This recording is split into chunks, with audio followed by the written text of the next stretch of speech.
ڕاپەڕین لەسەر ڕۆژی ڕاپەڕینە مەزنەکەی 1991دا کە لە ڕانی دەواازەی ڕاپەڕینەوە دەستی پێکردو تەواوی خاکی کوردستانی باشوور بە کەرکووکی قودسی کوردستانیشەوە لەژێر دەسەڵاتی داگیرکەرانی بەحث ڕزگارکرا. هەزاران سڵاو بۆ ڕوحی پاکی شەهیدانی ڕێگای ڕزگاری و هەزاران شەرمەزاری بۆ ئەو بەرپرسانەی خیانەتیان لە خودا و خاک و ژینگە و خوێنی شەهیدان کرد. لە دوای چەندان ساڵ لە حکمی بەرپرسانی پارتی و یەکێتی جگە لە ماڵوێرانی و قاتی و کوڕی و خوێنڕێژی و براکوژی و داگیرکاری نەیانتوانی ژانێکی شایستە بۆ خەڵکی بەدی بێنن.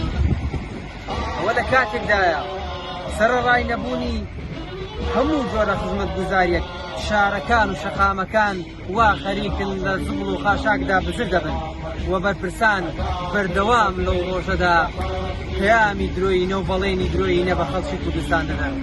بۆیە داواتان لێ دەکەم لە سەرڕۆژی ڕاپەڕیندا دژی دەسەڵاتی پارتی و یەکێتی وەک دەربڕینی ناڕەزایەتیەک هەرچی زبڵ و خاشاکی فرێدراوی کۆڵانەکانتان هەیە بیبەنە بەر دەرگای ماڵی بەرپرسانی حیزبی و حکومی لە شارەکانتان، چونکە دڵنیابن ئەوەی ئێستا ڕوودەدا ئەوان لێ بەرپرسن. وە لەم ڕۆژەدا پەیامی بەردەوامیتان پێ دەدەین. بەڵێن دەدەین ئێمەش لێرە هەر بەرپرسێک لە وڵاتێکی ئەوروپی ببینین هەرچی پیسی و زبڵ و خاشاکەیە بیکەین بەسەریدا. ئەنجومەنی چالاکەوانانی کورد لە بریتانیا ڕێکەوتی 4 مانگی بەرخۆدانی ساڵی وەستانەوە دژی بەرپرسانی گەندەڵی پارتی و یەکێتی. چاوەڕێتانێ